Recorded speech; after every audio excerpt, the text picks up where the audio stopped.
मैं डॉक्टर जमाल आज़मी मुंबई से consultant urologist in Saifee Hospital and Prince Ali Khan Hospital. मैं आज आपके सामने प्रोस्टेट इनलार्जमेंट, जिसको हम हिंदी में पुरुष ग्रंथि बोलते हैं, जो उम्र के हिसाब से बढ़ता है, उसके बारे में कुछ चीज़ें बताने वाला हूँ। हम डिस्कस करेंगे ये प्रोस्टेट ग्लैंड जो होता क्या है, उसका नॉर्मल काम क्या है प्रोस्टेट ग्लैंड का, और प्रोस्टेट ग्लैंड क्यों बढ़ता है, प्रोस्टेट ग्लैंड बढ़ने से क्या होता है, आदमियों में क्या सिम्टम्स आते हैं, तकलीफें क्या होती हैं, और अगर प्रोस्टेट ग्लैंड बढ़ गया, उसका ट्रीटमेंट नहीं हुआ, अगर उसका उपचार नहीं हुआ तो उसके कॉम्प्लिकेशंस क्या होते हैं, इम्प्लीकेशन क्या हो सकते हैं अगर हमने ट्रीटमेंट नहीं कराया। उसमें हम चेकअप क्या करेंगे, जांच क्या करेंगे, क्या ज़रूरी जांच है वो बताएंगे, और उसका ट्रीटमेंट क्या होता है, उसका ट्रीटमेंट ऑप्शंस क्या है, जैसे दवाइयाँ, ऑपरेशन में बहुत सारी एंडोस्कोपिक ट्रीटमेंट है, वो सब हम डिस्कस करेंगे। नॉर्मली प्रोस्टेट ग्लैंड जो रहता है, पुरुष ग्रंथि रहती है, जो पेशाब की थैली के मुंह के ऊपर रहता है।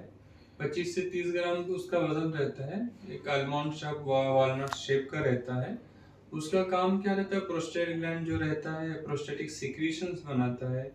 जो सिक्रीशन जो धातु में निकलते हैं, 85% जो सिक्रीशंस रहते हैं नॉर्मली वो प्रोस्टेटिक फ्लूइड रहते हैं। सेमिनल फ्लूइड जो रहते हैं वो प्रोस्टेटिक फ्लूइड रहते हैं। उसका काम क्या रहता है, नॉर्मली जो धातु को ये करता है, लिक्विफाई करता है, उसमें एंजाइम्स रहते हैं नॉर्मली, जो फर्टिलिटी में काम आता है। अगर प्रोस्टेट ग्लैंड में इन्फेक्शन हो जाता है, प्रोस्टेटाइटिस हो जाता है, तो लिक्विफेक्शन डिलेड हो जाता है, सीमेन का, और इनफर्टिलिटी भी होती है। इसलिए prostate gland normal sexual health being के लिए आदमियों में रहता है।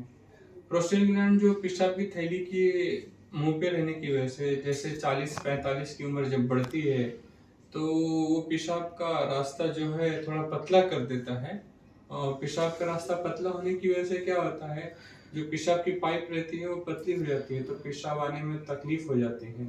तो प्रोस्टेट ग्लैंड क्यों बढ़ता है, जब उम्र होने के हिसाब से उम्र जब बढ़ती है 40-45 साल की, तो हर एक आदमी में बढ़ता है। वो टेस्टोस्टेरोन जो पुरुष तत्व रहता है वो बदन में या ब्लड में बढ़ने की वजह से प्रोस्टेट ग्लैंड बढ़ जाता है, और वेरियस बहुत सारे कारण है उसके, फूड है, और नॉर्मली जो रहता है मेन प्रोस्टेट जो बढ़ने का कारण टेस्टोस्टेरोन की वजह से बढ़ता है। वो बढ़ने की वजह से आदमियों में सिम्टम्स आते हैं। हम उसको दो चीज़ों में डिवाइड करते हैं सिम्टम को। हमारी लैंग्वेज में, साइंटिफिक लैंग्वेज में हम उसको स्टोरेज सिम्टम बोलते हैं, और एक वाइडिंग सिम्टम बोलते हैं, जो, और दूसरा ऑब्स्ट्रक्टिव सिम्टम रहता है। ऑब्स्ट्रक्टिव सिम्टम क्या रहता है, जैसे पेशाब की धार कमजोर होना, पेशाब रुक रुक के होना, पेशाब में जोर लगाना, और पेशाब होने के बाद लगना कि अभी भी महसूस होता है उसमें पेशाब थैली में बाकी है। और स्टोरेज या वाइडिंग सिम्टम क्या रहता है, पेशाब कंट्रोल नहीं होना, पेशाब आया तो तुरंत जाना पड़ता है, भागना पड़ता है, और रात में उठना पड़ता है, बार बार 2 से 3 बार 4 बार उठना पड़ता है, और पेशाब जाते जाते कभी कभी कपड़े में कपड़ा गीला भी हो जाता है, इनकॉन्टिनेंस भी होता है। इसको हम स्टोरेज सिम्टम बोलते हैं।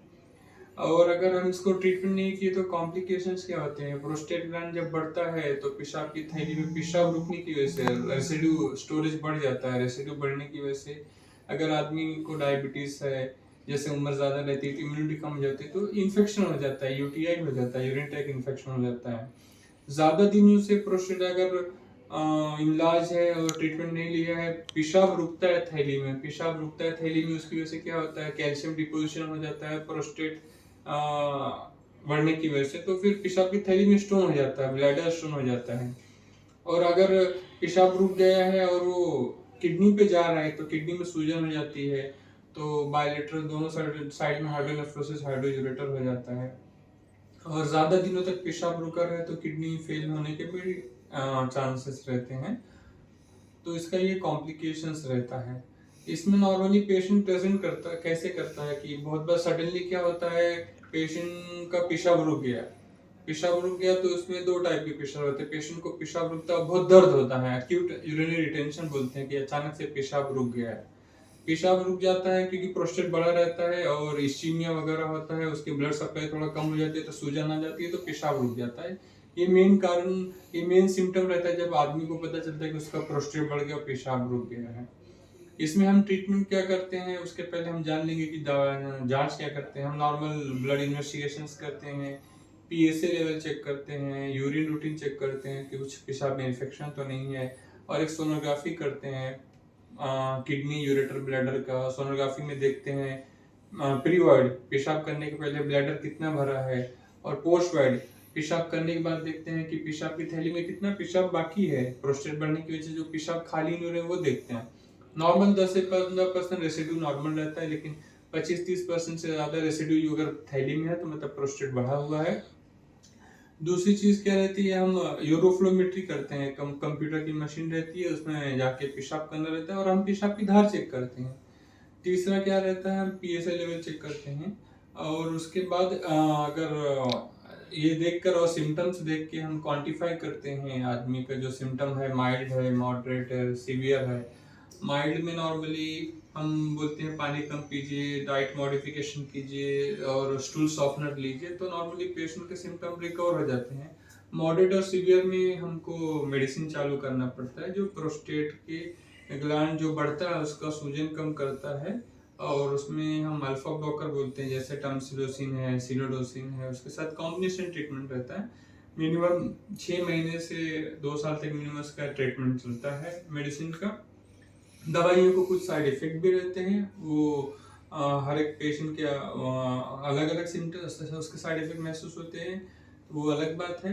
लेकिन मोर देन 90 to 95% पेशेंट जो रहते हैं दवाइयों से रिस्पॉन्ड कर देते हैं। और आपको पता रहना चाहिए आपके डॉक्टर के पास कब जाना है। आपका प्रोस्टेट इनलार्जमेंट हो गया, ये मेन चीजें हैं, आपको पता रहना चाहिए। अचानक से पेशाब रुक जाना, ठंडी के साथ बुखार आना, पेशाब बार बार जाना, रात में 3-4 बार उठना, दिन में बाहर आधे घंटे 1 घंटे में जाना, पेशाब की धार बहुत बारीक होना, जोर लगाना, पेशाब रुक रुक के होना, ये सब सिम्टम है अगर, तो हम मॉडरेट टू सीवियर कैटेगरी बोलते हैं, तो आपके यूरोलॉजिस्ट को कंसल्ट करना चाहिए। इसमें ट्रीटमेंट ऑप्शन जैसे मैंने बताया, मेडिसिन के साथ फिर एंडोस्कोपिक ट्रीटमेंट है, उसमें हम टीआरपी करते हैं, प्रोस्टेट जो रहता है उसको निकाल देते हैं। मोनोपोलर सर्जरी रहती है, बाइपोलर, और लेजर सर्जरी भी रहती है, होलेप और थोलेप। और ऑपरेशन के बाद इसमें क्या रहता है, पेशाब की नली रखते हैं हम, पेशाब की नली 2 से 3 दिन रखते हैं। नली निकालने के बाद पेशाब में थोड़ा जलन रहती है पेशेंट को, पेशाब जल्दी जल्दी जाना पड़ता है, 1-2 बार ब्लड आता है, हो सकता है 1-2 बार पेशाब लीक भी हो जाए, फिर धीरे धीरे सिम्टम ठीक हो जाते हैं ऑपरेशन के बाद। और ऑपरेशन के बाद पेशेंट को रेगुलर फॉलोअप करना बहुत ज़रूरी है। ऐसा नहीं है कि ऑपरेशन हो गया काम खत्म हो गया। तो आप ध्यान दीजिए, जब भी किसी को प्रोस्टेट इनलार्जमेंट की प्रोस्टेट के सिम्टम्स हो, जरूर आप आपके डॉक्टर को कंसल्ट करें। इसको लाइटली नहीं लिए, क्योंकि उम्र के साथ ये बढ़ता है।